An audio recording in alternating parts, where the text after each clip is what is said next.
నువ్వు ఏం చెప్పినా నా భర్త నా దగ్గర ఏమి దాయడు. ఆ నమ్మకం నాకుంది. అంతేలే, కళ్ళ ముందు కనిపిస్తున్నా కూడా నమ్మని వాళ్ళున్నప్పుడు ఎన్ని విషయాలైనా దాస్తారు. మగాళ్ళు ఎన్ని అబద్ధాలైనా ఆడతారు. నువ్వన్నట్టు నా భర్త మాత్రం ఎప్పుడూ తప్పు పని చేయడు. ఏదైనా ఓపెన్గా అందరికీ తెలిసేలాగా, ముఖ్యంగా భార్యగా నా దగ్గర ఎటువంటి దాపరికాలు లేకుండా ఉంటాడు. మీ ఆయనలా కాదు.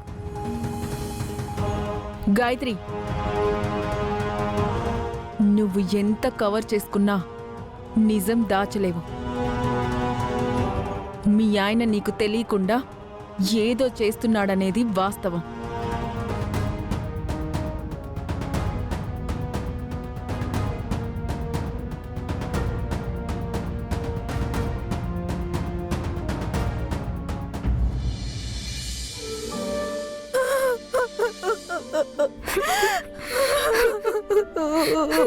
డాడీ, నువ్వేం బాధపడకు. మీ డాడీని ఆ దేవుడు తీసుకెళ్ళాడు. మీ నాన్న పైనుండి నిన్ను మీ అమ్మని చూస్తూ ఉంటాడు. నువ్వు ఇలా బాధపడుతుంటే ఆయన కూడా బాధపడతాడు. బాధపడకు. నాకు ఇలా అన్యాయం చేసి అర్థాంతరంగా వెళ్ళిపోయాడు. ఇప్పుడు ఈ పిల్లని ఎలా చదివించాలి? అసలు ఇంటిని ఎలా నడపాలి? నేను కూడా ఆయనతో పోయింటే బాగుండేది. ఏంటా మాటలు? ఊరుకో, మేమందరం ఉన్నాం కదా, బాధపడకు. మీరు అలా బాధపడుతుంటే ఎలా?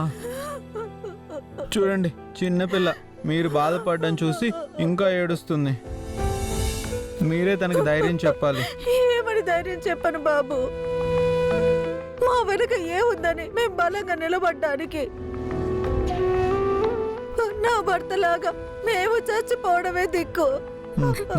మీకేం కాదు, మేమందరం ఉన్నాం కదా. మీ పాప గురించి బెంగ పెట్టుకోకండి. తన్ని నేను చదివిస్తాను. నువ్వెలా చదివిస్తావు బాలా? ఈ రోజుల్లో చదువుకి ఎంత అవుతుందో తెలుసా? ఎంత ఖర్చైనా పర్లేదు, నేను బ్రహ్మాండంగా చదివిస్తాను. తన బాధ్యత నాది, నన్ను నమ్మండి. నువ్వు ఏడవకు, నిన్ను పెద్ద పెద్ద చదువులు నేను చదివిస్తా. సుందరి, ఏమంటావు? చాలా మంచి మాట చెప్పారు బాలాగారు. చూడమ్మా, ఇక నుంచి ఈ పాప బాధ్యత మాది.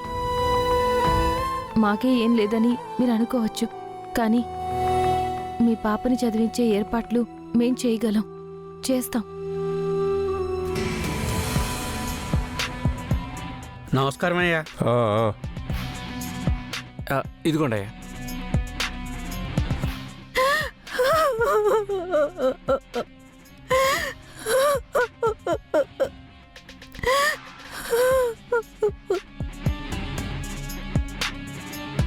అరే ఎంత పని చేసావు రామయ్య. అర్ధాంతరంగా నువ్వు చనిపోయి పాపం వీళ్ళకి కొండంత అండనే పోగొట్టిన వాడు అయ్యావురా.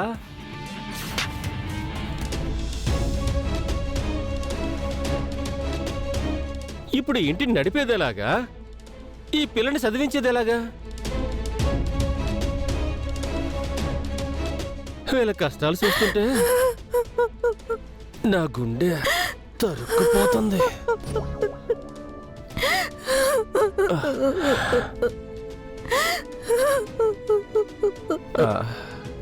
అరే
ఏడవకు.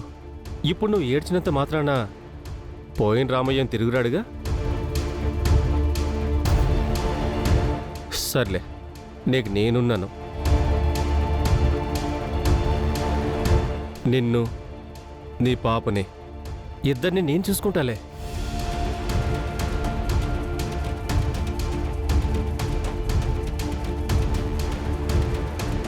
అదే, నిన్ను నీ పాపని ఇద్దరిని నేను చూసుకుంటాను అని చెప్తున్నాను. ఎరా బాబు,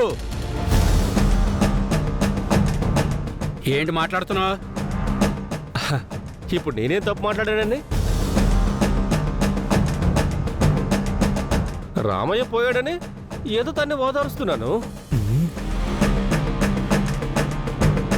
ప్రెసిడెంట్గా ఈ ఊరికి, ఈ ఊరి జనాలకి నేనున్నానంటూ భరోసా ఇస్తున్నాను.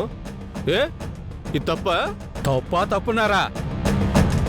నీ మాటలు, నీ చూపులు మాకు తెలుసు కానీ నువ్వేం భరోసా ఇవ్వాల్సిన అవసరం లేదు. ఆ బాలాకి ఇతనికి తేడా చూడండి.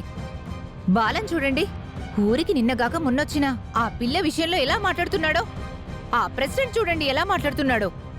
ఆ, సరే, అభయాస్తం ఇస్తానని నేను అంటున్నాను, తీసుకోనండి మీరు అంటున్నారు. నేనేం చేయగలను? ఏమైనా అవసరం ఉంటే కౌరు పెట్టు, వస్తాను.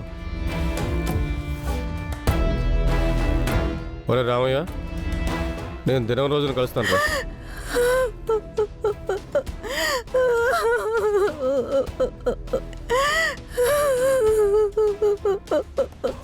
ఇలాంటి యదవను మనం ఊరి ప్రెసిడెంట్గా ఎన్నుకున్నాం. మనం ఎప్పుడు ఎన్నుకున్నామయ్యా? ఆ దాక్షాయనే కదా ఏకగ్రీవం చేసింది.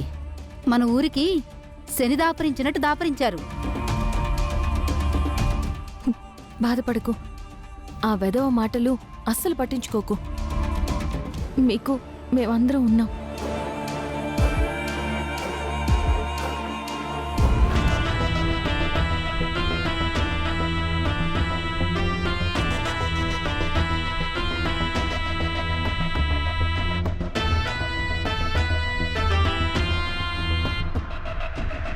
అనంత్, నిజం చెప్పు, నువ్వు నా దగ్గర ఏదో విషయం దాస్తున్నావు కదా? ఏంటి గాయత్రి, ఏంటి అలా మాట్లాడుతున్నావు? లేకపోతే ఆ స్కెచ్ ఆర్టిస్ట్కి డబ్బులు ఎందుకు ఇచ్చావు?